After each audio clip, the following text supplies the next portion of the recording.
இந்தியாவின் முதல் மாவட்டம் என்ற பெருமைக்குரிய சேலம் மாவட்டத்தில் 11 சட்டமன்ற தொகுதிகள் உள்ளன. இதில் சங்ககிரி, சேலம் வடக்கு, தெற்கு, மேற்கு மற்றும் வீரபாண்டி சட்டப்பேரவை தொகுதிகளின் கள நிலவரத்தை ஒரு செய்தி தொகுப்பாக பார்க்கலாம். சேலம் மாவட்டத்தின் 11 சட்டப்பேரவை தொகுதிகளில் அதிமுக வசம் 8 தொகுதிகளும், பாமக வசம் 2 தொகுதிகளும், திமுக வசம் 1 தொகுதியும் உள்ளன. வெற்றியை தக்க வைத்துக் கொள்ளும் நோக்கத்தில் அதிமுக கூட்டணியும், வெற்றியை எதிர்நோக்கி திமுக கூட்டணியும் களம் காண்கின்றன. 9 தொகுதிகளில் அதிமுகவும், 2 இடங்களில் பாமகவும் போட்டியிடுகின்றன. திமுக 8 இடங்களிலும், தேமுதிக 2 இடங்களிலும், காங்கிரஸ் 1 இடத்திலும் போட்டியிடுகிறது. தமிழக வெற்றிக் கழகம் 10 இடங்களிலும், நாம் தமிழர் கட்சி 11 இடங்களிலும் தனித்து போட்டியிடுகின்றன. சங்ககிரி தொகுதியின் வரலாற்று சிறப்புமிக்க அடையாளம் இங்குள்ள மலைக்கோட்டை உள்ளது. விடுதலை போராட்ட வீரர் தீரன் சின்னமலை ஆங்கிலேயர்களால் இந்த மலைக்கோட்டையில்தான் தூக்கிலிடப்பட்டார். பராமரிப்பின்றி கிடைக்கும் சங்ககிரி கோட்டையை சீரமைத்து சுற்றுலா தலமாக ஆக்க வேண்டும் என்பது நீண்டகால கோரிக்கையாகும். லாரிகளுக்கு முழு உருவம் கொடுக்கும் பாடி பில்டிங் தொழில் சங்ககிரி தொகுதியில் பிரதான தொழிலாக உள்ளது. இதோடு லாரிகளுக்கு வர்ணம் பூசுதல், லேத் பட்டறை, எலக்ட்ரானிக்ஸ் வேலைப்பாடுகள் என 20க்கும் மேற்பட்ட மோட்டார் வாகன தொழிலுக்கு சங்ககிரி புகழ்பெற்றது.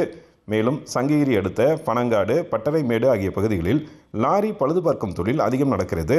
இந்த தொழில்கள் அனைத்தையும் ஒருங்கிணைத்து ஒரே இடத்தில் ஆட்டோ நகர் அமைத்தால் மேலும் தொழில் பாதுகாப்பாக வளரும், வேலைவாய்ப்பும் பெருகும் என்பது சங்ககிரி பகுதி வாக்காளர்களின் நீண்டகால கோரிக்கையாக உள்ளது.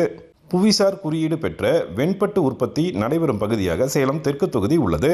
முழுமையாக சேலம் மாநகராட்சியில் இடம்பெற்றுள்ள இப்பகுதியில் 60% பேர் நெசவு தொழிலில் ஈடுபட்டுள்ளனர்.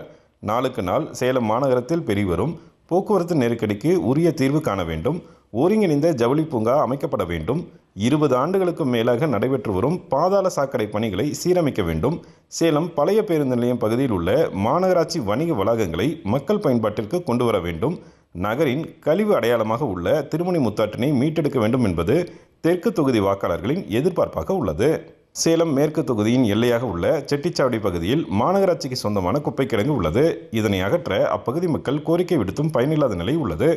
மாநகரம் மற்றும் கிராம பகுதிகள் என 2 கலந்துள்ள சேலம் மேற்கு தொகுதியில் தகவல் தொழில்நுட்ப பூங்காவினை பெரிய அளவில் விரிவாக்கம் செய்ய வேண்டும். கயிறு தொழிலுக்கான சந்தை வாய்ப்பை உருவாக்க வேண்டும். ஜாகீர் அம்மா பாளையத்தில் அமைக்கப்பட உள்ள ஜவுளி பூங்காவில் சாயப்பட்டறைகளுக்கு அனுமதி அளிக்கக்கூடாது என்பது வாக்காளர்களின் பிரதான கோரிக்கைகளாக உள்ளன. மேலும் வேம்படிதாளம் பகுதியில் ரயில்வே மேம்பாலம் அமைக்க வேண்டும் என்பதும் நீண்டகால கோரிக்கையாக உள்ளது. டிடி தமிழ் செய்திகளுக்காக சேலத்திலிருந்து விஜயகுமார் குணசேகரன்.